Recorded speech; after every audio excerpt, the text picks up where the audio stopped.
Those cheers are not really what I expected. Let me adjust the frequency here. Raleigh kind of guy, are you excited for me to bring this up? You see the sonic screwdrivers? Get a good sonic screwdriver salute. I love it. I love you, Raleigh. All right. Without further ado, one further ado. We have this line right here. I'm going to kindly ask you guys, keep it to one question per person. Let's make it an actual question, nice and brief, so we can get through as many people as possible. Remember, when you ask more than one question, you're taking a question away from the person at the back of the line. Also, after this panel, Mr. Tennant's heading back. He's going to do photo ops beginning at noon. That's the final photo ops, and that is for him. And we're going to do VIP and then general admission for the photo ops. So make sure to scoot on over there and get your photo ops after this. All right, all right, all right. You know this man from Grace Point and Broadchurch. You know this man from Hamlet. You know this man from the How to Train Your Dragon audiobooks. You know this man from House Slytherin in the Harry Potter series. And you will know this man in Netflix's Marvel, aka Jessica Jones. But really, you know this man all the way from Gallifrey. Wizard World Raleigh, put your hearts into it and give us a nice warm welcome for Mr. David Tennant.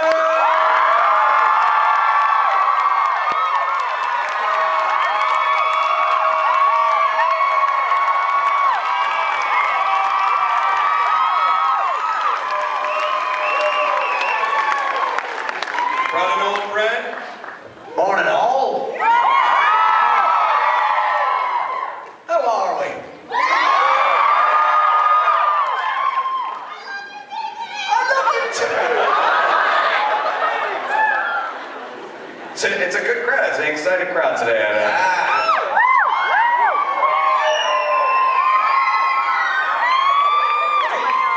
David, let me say, because you know, this whole fan event is this scene is new to you.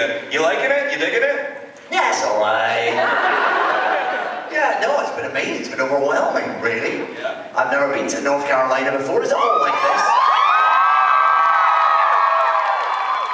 Are you guys pretty happy that he's doing these fan events? Or would you like him to do some?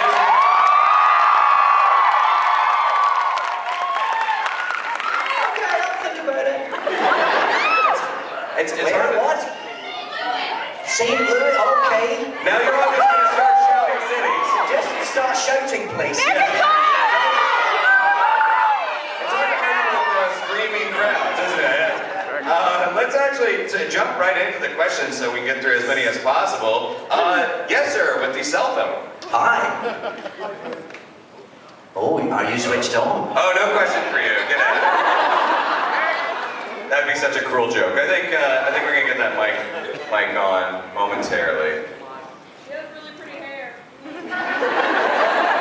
Doesn't he? You know, I did it for you. I was really hoping you noticed today. Thank you, it's beautiful. So, no, Mike. Okay. All right, I'll start with a question. Fine. I was going to start dancing, so it's just as well. Yeah. Actually, you know, Doctor Who has never been as big in America as it is now, as it has been in the last couple of years. Yeah. It is massive. Yeah. Massive here. Talk a little bit about the American fan base based on what you've seen. What makes it different? What makes it unique? And how do you think that overall has contributed to the modern sort of success of Doctor Who? Well, it's certainly changed, even since I was in Doctor Who. And, you know, because I would visit America fairly regularly, I guess. And there was always, you would always get a bit of attention. There would always be people who knew the show, and like once a day somebody might come up to you. And really over the years, and even since I stopped being in Doctor Who, it seems to have exponentially sort of exploded. So now, when I come to America, it's like being at home. It seems to have that reach now, and that sort of ubiquity, which is not something I never thought would happen. We were always sort of told growing up that Doctor Who was big in the UK, but it didn't really travel. It was so English, so British, so sort of peculiarly of our country that the rest of the world didn't get it. Turns out that's not true. And it's everywhere. Yeah, wherever I go, I think, you know, once something's on Netflix, it's everywhere. I was going to say, it's apropos that you're heading to Netflix to do Jessica Jones, because Netflix has that's been... where it's at. That's where it's at. Yeah. All right, I think we're ready to go with this question. Hi, David. Good morning. Morning. Hopefully you got something good to eat in Raleigh. I did. I had a very lovely breakfast. I won't give you details. Let's just, I say... Too intimate and frankly dull. But unless that's your question, in which case I will consider my answer. What's your diet been like since you've been in Raleigh? I think, yeah. You getting enough calories? You getting enough... So, yeah. Let's not dwell on this. Yes, yeah. My question's really about the episode Midnight. Right. And how was that like? Was it creepy? How was it? Well, what was peculiar about that is that it was a bit like doing a stage play, and it could be a stage play. In fact, I think someone's done it as a stage play, I heard. Because it all takes place in one location, really, once you're on that bus. Right. And there's very sort of clever devices, like the windows have to be closed because the light would do something I can't remember. All of which means you've got this very contained, it's a very cheap episode, one might say. Because it's just a bunch of actors in a room. But of course, from an acting point of view, that's fantastic. It's great to play those scenes, and it got very intense. We would rehearse long 10, 20 minute sections and play them as a play, you know, and it was a fantastic cast. I remember there was a lot of great, you know, Leslie Sharp, a fantastic actress, and all sorts of, David Troughton, of course. And I do remember thinking, who's that kid over there? This new boy that they'd found, who was being sort of amazing in the corner. Of course, 5 minutes later, he's playing Merlin, and that's Colin Morgan. But Andy Pryor, our casting director, was always very good at finding. Well, I mean, look, we had, when I was in Doctor Who, we had Andrew Garfield, Felicity Jones, Kiri Mulligan, and they were all sort of brand new then. So Colin was another one who was just sort of doing these extraordinary, making these brilliant choices. So all that going on in this one room with this bananas creepy script, which was again unlike anything else. Really, it was a real one of my favourites actually. To this day, I think it's got something so creepy. And in fact, you never really find out what it is either. Right. It's left all quite open-ended. It was it was a good one to do. And a script that came in at the very last minute. We were supposed to be doing another script, and Russell T. Davis, in case you didn't know,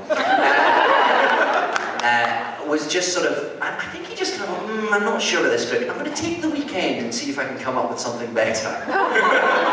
And he sat there and wrote that script in 48 hours, and it's one of the best ones we did.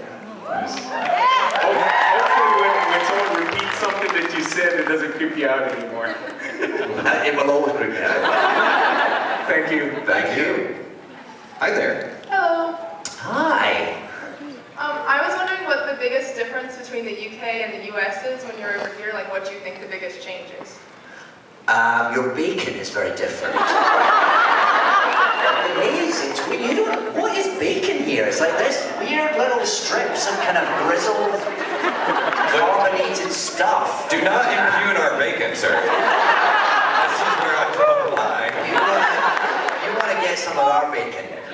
It's more like your ham. It's halfway between your bacon and your ham. Yeah. Lies our bacon. And I would urge you to try it. So that's different. You have different accents here. I don't know, what's different? I mean, I think, well, it's, you know. I think you hit the two main ones. Principally, it's the bacon and the accent. I don't think there's anything else. Try being on the other side of the You have a room. different president. We have a prime minister.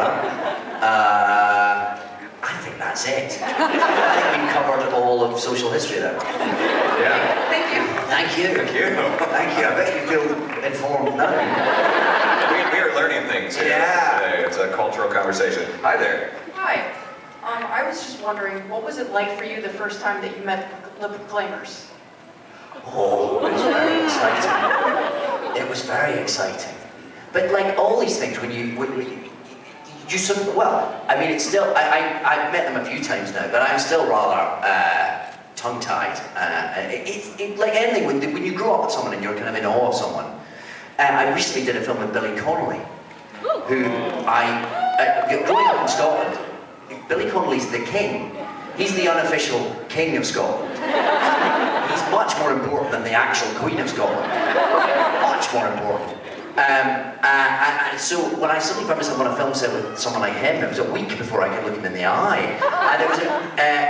And it was a bit the same with the Proclaimers, but in both cases actually, they turn out to be exactly what you would want them to be. There's always a fear of meeting one's heroes, one's idols, that they will have feet of clay, as it were, that that they'll disappoint. But in both those cases, they were they so thoroughly lived up to what I wanted them to be that it was very exciting. And no, the Proclaimers, I mean, they're lovely boys. They really are.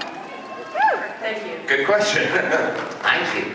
Hi there. Hello. I just want to first say that you're brilliant and that you're my doctor. Oh, thank you very much.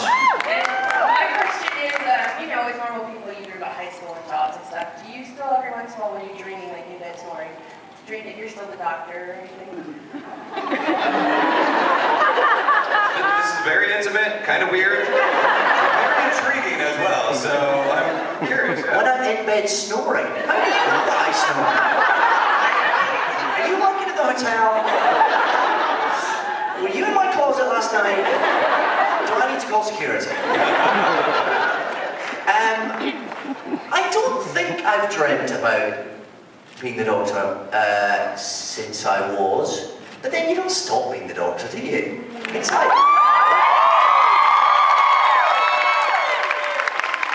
It's like being President of the United States. You still get called Mr. President as long as you live. And I still get called Doctor everywhere I go.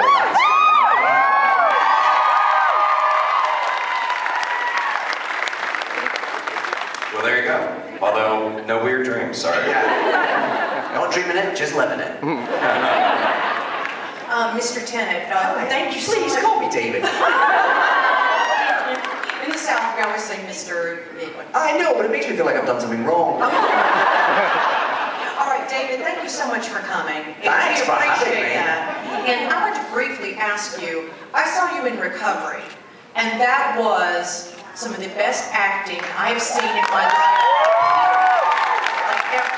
And I want to ask you, how did you prepare for that role? It was so emotionally wrenching. Well, Recovery, for anyone who hasn't seen it, which is probably most of you, it was a TV film made by the BBC about someone who's suffering from a brain injury. I prepared for it by meeting people who'd gone through that, really, and by meeting people that their families and people who work with them, and carers and charity workers, and you just meet people and you talk to people, and you rely, of course, very heavily on the script, which is beautifully written by Tony Marchant, and you just hope that you can do that justice, really. Obviously when you're doing something like that, you have to be respectful of the fact, and you have to make sure you know what you're trying to achieve, but then you also have to take the leap into the fiction of the script as well. It had to be emotionally draining. Well, I guess if you telling stories like that should be to an extent, yeah, and it would be disrespectful to the people whose stories you are telling if it weren't. But then that's part of the job, and that's what we do, and that's.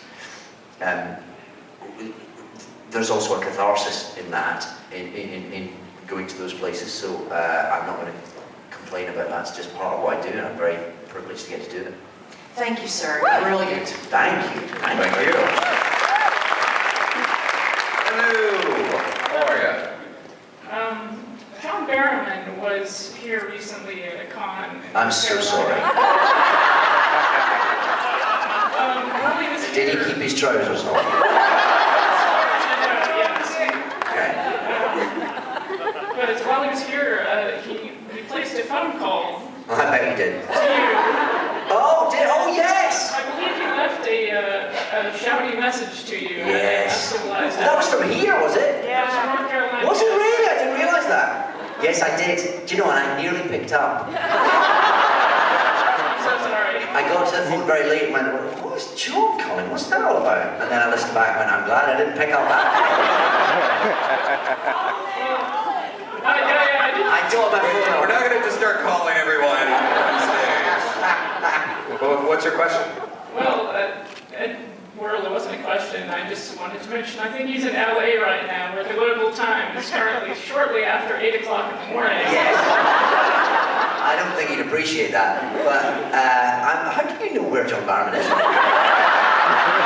where he is all the time. Is there an app? Have you seen that man's Instagram feed? He posts a lot, so we all know where he is at any point in the game. I must sign up. Thank you. Hello. Hello. Hi. Yeah. You want to get killed? Yes, I am. What's your tartan?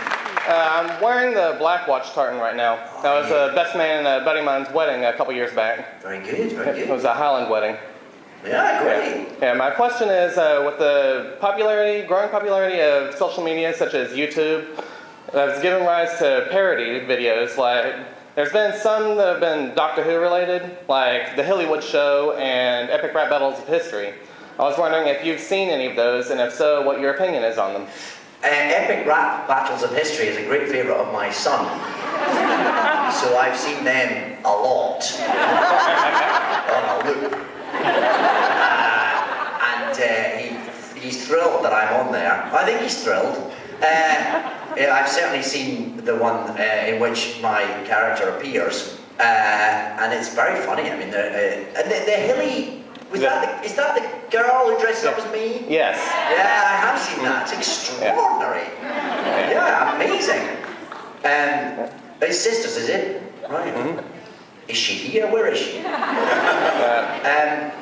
Yeah, no, I mean, it's a whole new world, isn't it, of ways that we, that people can get creative and put stuff out there, and I think it's an unstoppable tide, and it's wonderful that it allows creativity to, you know, find all these different nooks and crannies to flow into. It's great. Thank you. Thank you. Hi there. Hi. Hi. First of all, I wanted to say I am loving season 2 of Broadchurch. Thank you. Thank you very much. How many episodes have you seen? How many episodes have you seen? Just 2. Okay. Yeah. So I'll have to end it. I haven't died yet, have I? Sorry.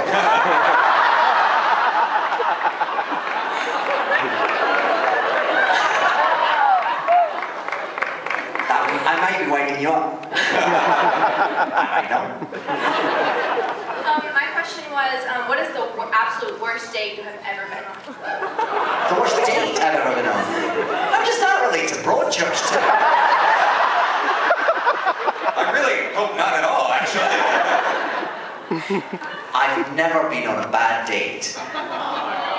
Is my official and final answer. I think it would be, I'm sure there's lots of people who have been on dates with me that feel it was a bad date, but I wouldn't be ungallant enough to believe it so the other way around. No, never. Trained you well. Thank you very much. No, I was always amazed that I went on any dates at all, to be honest. So it was always a red letter day for me. And I'm very glad. Now I'm happily married, I don't have to worry about all that anymore. Frankly. Far too stressful. Interesting question, thank you. Hello, how are you? Are you texting? I'm sorry, I'm disturbing you. I mean, you can finish. No, I was like, You on Angry Birds? What are you doing? no, my questions, I get tongue-tied, so I was trying to... Oh, don't worry, I'm sorry. I was trying to Josh. Now you just feel awful, don't Now you? I feel really bad. so Mr. sorry. Tennant. Look what you've done. I'm so sorry. Sorry, go on. So my question is, if you could invite any 3 people from history to dinner, who would you invite? Oh, well, no. Well, no. From history, so they're no longer with us. Yeah. Yeah, okay, it's good. Let's get the criteria to start narrowing it down. I'd have Shakespeare. I'd like to have Shakespeare there. To find out, you know, all the secrets that he took to his grave. I'd love to quiz him a bit. Oh, John Lennon. It'd be nice to meet John Lennon. Have you got John Lennon t-shirt on? I can't see from here. Ah, well done. Congratulations. Who would my third be? Hitchcock, maybe? Yeah! Something like that. I don't know how the 3 of them would get on. Probably really, really badly. It would be, yeah, interesting though. But then, oh man, there's so many people, you know. Nelson Mandela, it'd be amazing to talk to him, wouldn't it? Or Martin Luther King, or, I mean, there's so many. I'd have to think about that, and really, it would be all about the chemistry of the dinner party, wouldn't it? I mean, if you put Shakespeare with the other ones, he's probably going to spend the whole time wondering what the hell is happening, where he is. And why he's alive again. Why he's alive, yeah, what these, you know, what this electricity is, what these mobile phones are. You'd probably just spend the whole time just catching up. So maybe he would be a bad choice. Or unless you go with, you could have him and Christopher Marlowe together, that'd be interesting. And Queen Elizabeth, I don't know. No, she'd be a nightmare. I'm going to think about that. I'm going to draw up several lists, cross-reference, and get back to you. But thank you, good question. Thank you. Thank you. Hi, Good morning. how are you? I'm good, how are you? I'm good. Excellent. I just wanted to say that it's really amazing to have you here. I mean, this is like a dream to be getting this opportunity. Oh, listen, it's a pleasure for me. I just wanted to ask you, we're all here because we're all geeking out over you and Doctor Who. So I was wondering, what kind of things do you geek out about? Oh, well. I've got my West Wing t-shirt on. What I geek out about? I'm currently geeking out on a similar theme to Newsroom. You're watching Newsroom on HBO? Man, I love that. That's my current geek out. All sorts of things. I mean, I visited the Marvel offices the other day, because I work for Marvel now. That was just one long geekarama, that.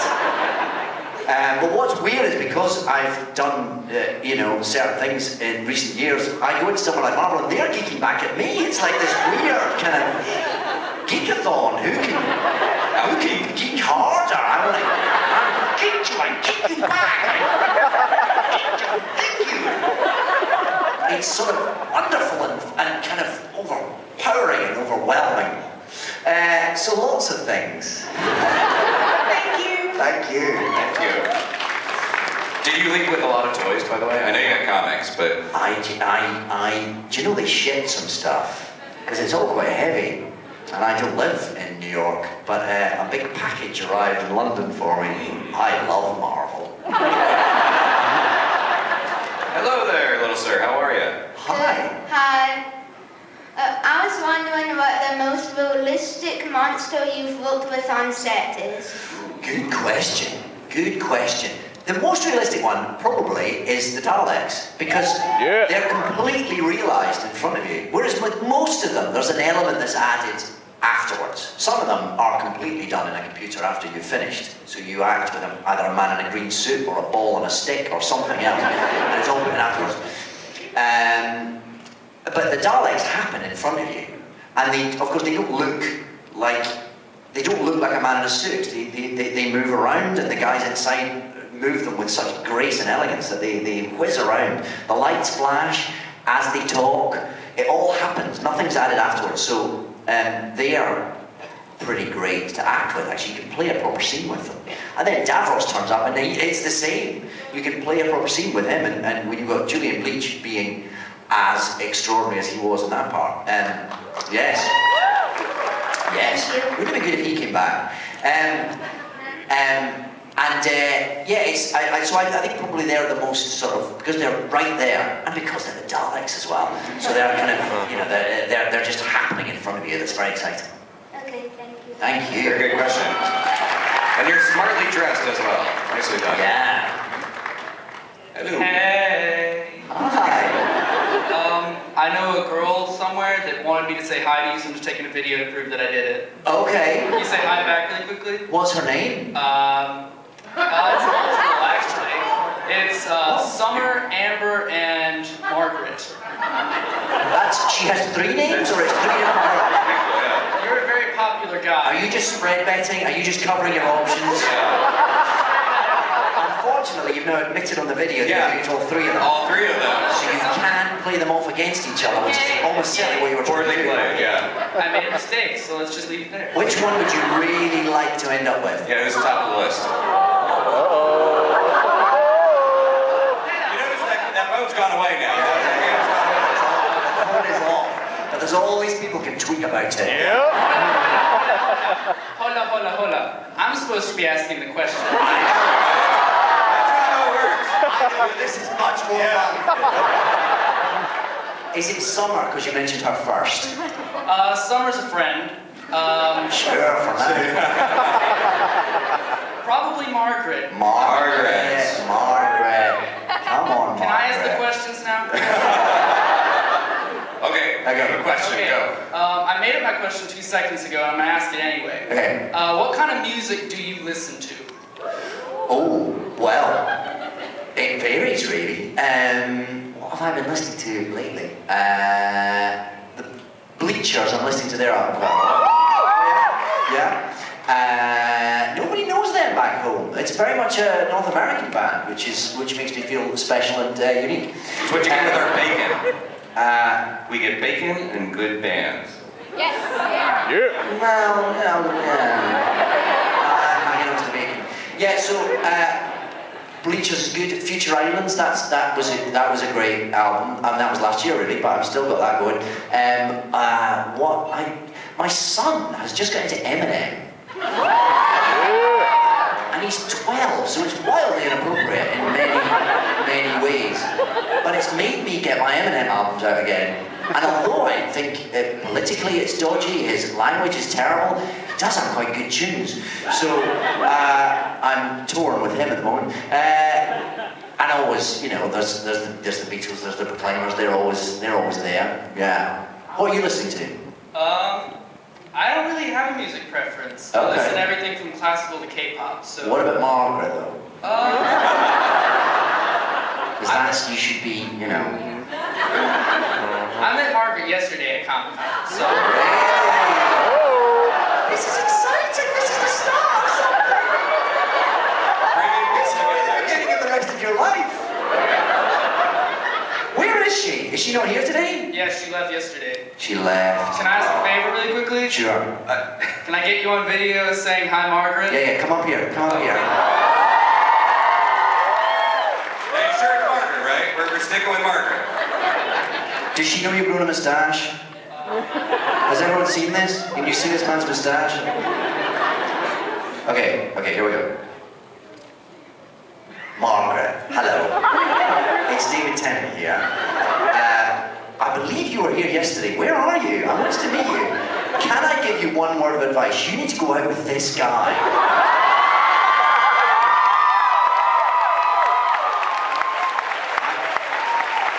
Me and all my friends here agree. And we'll be very happy together. Good luck. I'll come to the wedding.